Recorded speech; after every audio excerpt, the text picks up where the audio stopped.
This is KFC popcorn chicken. And this is everything that's in KFC popcorn chicken. Welcome to Fast Food Chemistry. You probably know about the 11 herbs and spices, but there are over 40 other ingredients that go into making your popcorn chicken. Seeing as I can't get hold of American popcorn chicken, we wanted to find out exactly what makes it so addictive by making our own from scratch. I, of course, am here to judge on how well Harry does. It took some digging, but we did manage to find an official KFC recipe for popcorn chicken, and we're going to follow it to the letter. Also, don't try this at home. So let's take a look at some of the chemicals that are going into the chicken. And when I say into the chicken, I mean into the chicken. The first is carrageenan. It's part of the mixture which we're actually going to inject into the chicken itself. It comes from this. Seaweed. You can buy it dehydrated, as some people consider it a superfood. However, if you leave it in water, it will turn into this. Let's wiggle a wet one on camera. I mean, yeah, that's not surprising. It's seaweed, right? I mean, it's supposed to be wet and kind of like weed-like. Still organic. Oh, Harry, no! It's crunchier than I was expecting, and not in a good way. This seaweed is incredibly useful for gelling and thickening, as it's so mucilaginous. These properties mean it's used in everything from sauces to shoe polish to firefighting foam and even lube. And we're going to put it in chicken. While the seaweed itself is often considered to be a health food, the extract is supposedly less good for you. Here are some studies looking into the possible dangers of carrageenan.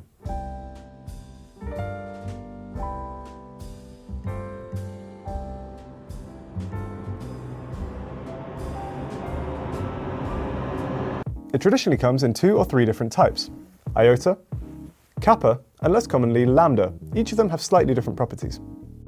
So by mixing 1 gram of carrageenan with 100 milliliters of water and heating it to 70 degrees, you can form a jelly. So here are the 2 types of jelly we've made using the 2 types of carrageenan. And then what, just slap them out.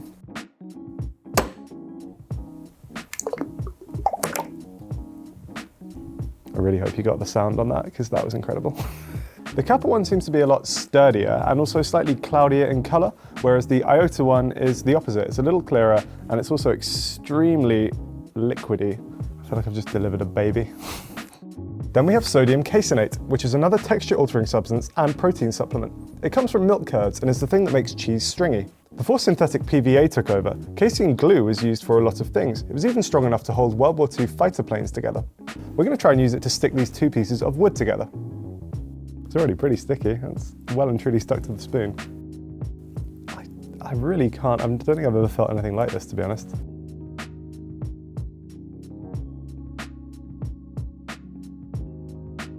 At what point does this go in the chicken? I'm still not clear. And it's really like, it's already pretty unsettling that we've made some sort of like natural, incredibly powerful glue.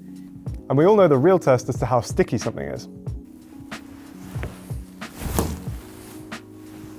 Harry, we used that wall for like 3 different shows. What are you doing? Some of that is not coming off.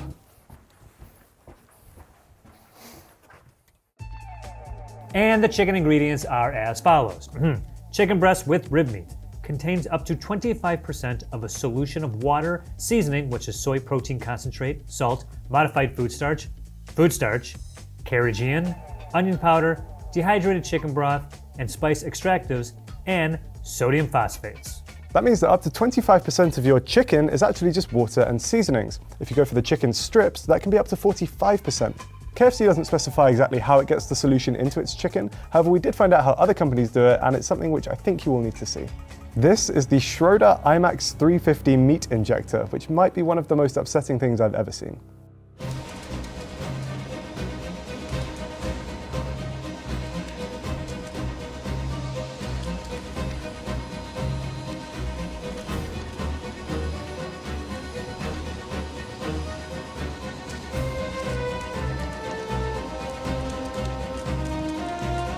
Hey, Harry, quit being a baby. Nothing about that was unsettling, okay? To make sure all our ingredients are getting into the chicken in a similar way, we're going to mix all of these together and then inject it into the breast. The first ingredient after water is soy protein concentrate. This will improve the springiness, the chewiness, and the cohesiveness.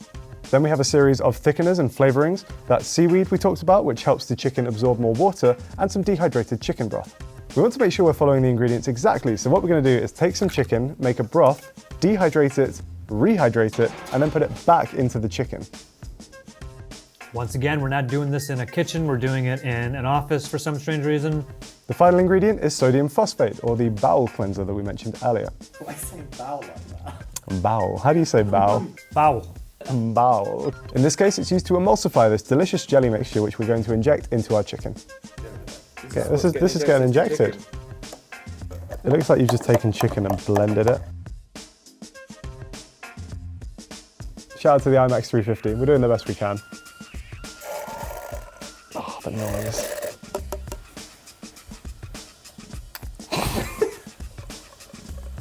There you go. It's hard to describe. It's not unpleasant. I think it's just because there's quite a lot of like onion in it.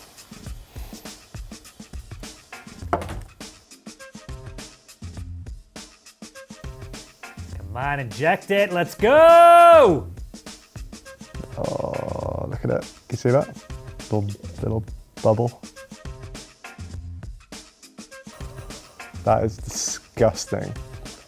Oh my God.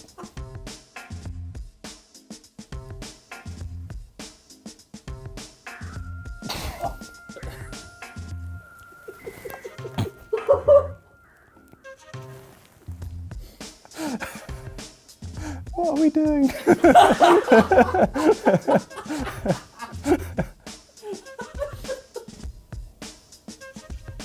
Go on, there you go. This looks so unholy. You got all of that in there. Empty. Good Lord.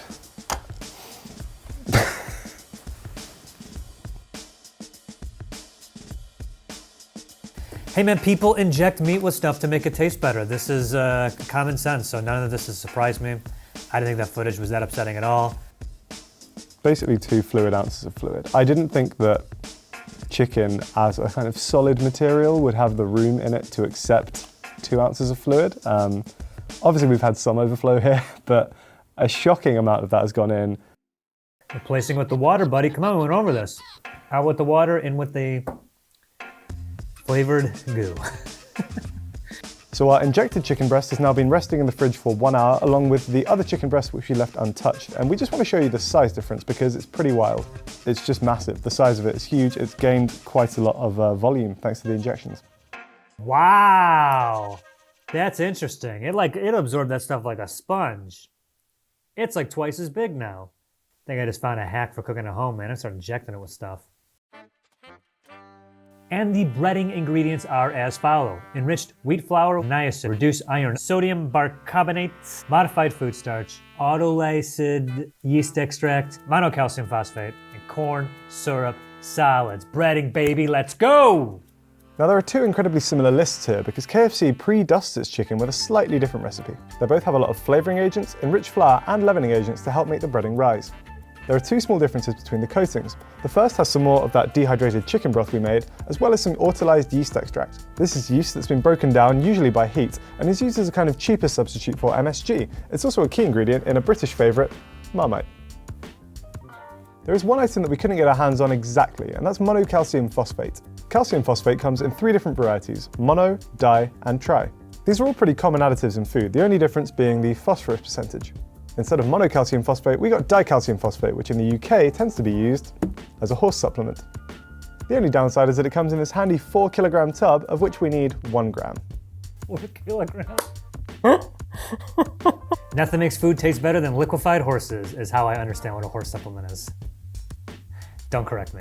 So the elephant in the room when it comes to KFC ingredients are the 11 secret herbs and spices they use. It's 11 herbs and spices? Here we go. 11 herbs and spices. We'll go 10. Okay, I'm gonna go. Let's go salt and pepper, paprika, oregano, thyme, garlic powder, and then therefore onion powder. Sage.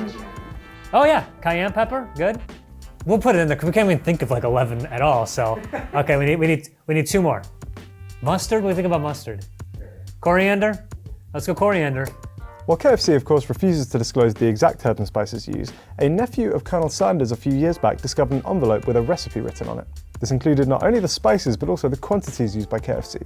A lot of people have tried this on the internet and they swear by it as an accurate representation of KFC, so we're going to base our recipe on that today.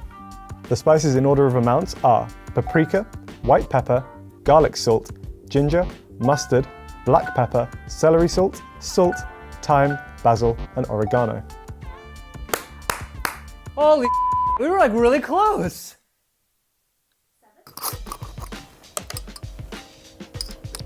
I do love paprika.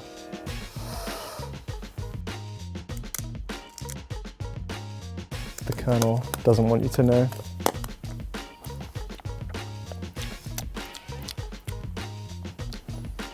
Ooh. This is Ultratex, which is a gluten-free, multifunctional, highly dispersible, instant thickening starch.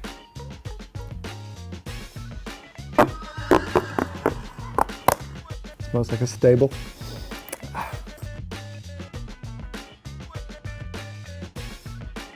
British flour isn't as enriched as American flour, so we have to add our own riboflavin and folic acid to ours.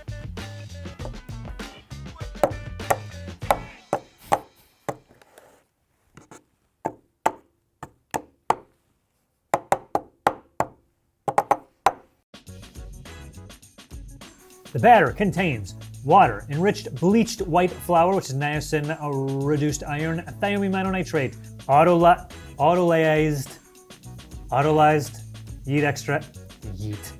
yeast extract, modified cellulose as emulsifiers. Surprisingly, there's no egg or buttermilk used, unlike most of the KFC imitation recipes you might find online. Instead, the chain uses a mixture of food starches, flours, and sodium caseinate. That's the chemical we came across earlier that's extracted from milk, and also that we used to glue these pieces of wood together. Should we see if it worked?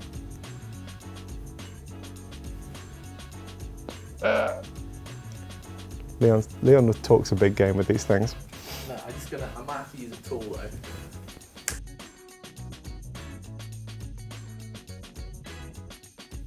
Looks like pretty well. That's a bit disturbing.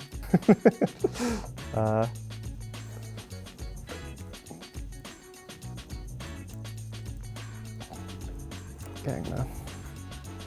Don't cut off your fingers for this bit. Oh! Okay. That's why the Spitfires are so good. Yeah, that's why we won the war. Yeah, you had help with that, buddy. Don't get so cocky. Given how hard it was for us to pull those pieces of wood apart, I think it'll hold onto the chicken pretty well. It's worth noting that popcorn chicken is a different recipe to the original recipe KFC chicken. It's thought that the early versions of that used buttermilk, however these days it seems as if they might use dried egg whites and dried milk instead.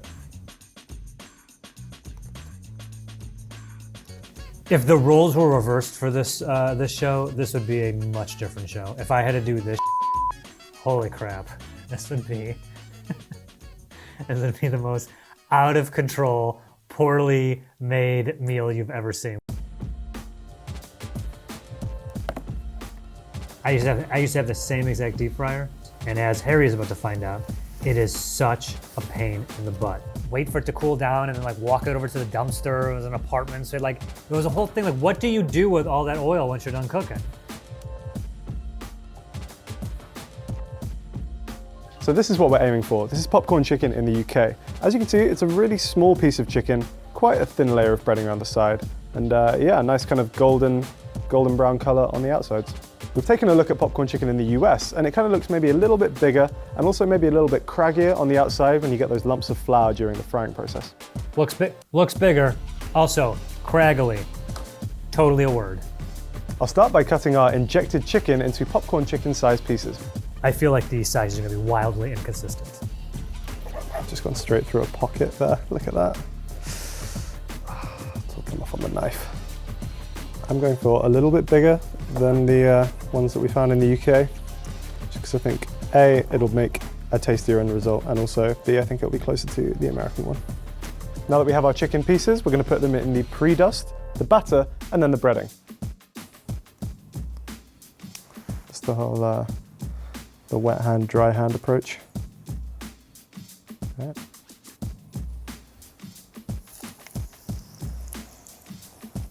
It's looking crispy as hell as well.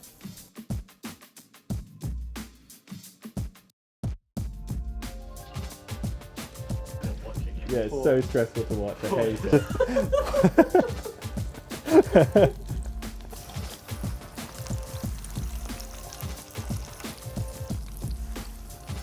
So much mess.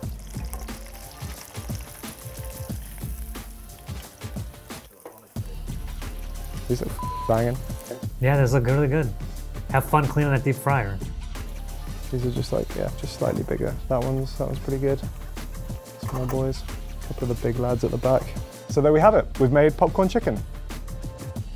Right away, I much prefer the look of our popcorn chicken. I think we've gone for more of what I think the American style is, where maybe slightly larger pieces, but also with the breading, we've really gone the craggly route with that. We've got these like big lumps of really kind of like crispy breading on there. The British version, which is just kind of like a bit more pale and smooth and just looks, I don't know, a bit sad compared to ours. Of course, with KFC, the most important thing to get right is the flavor.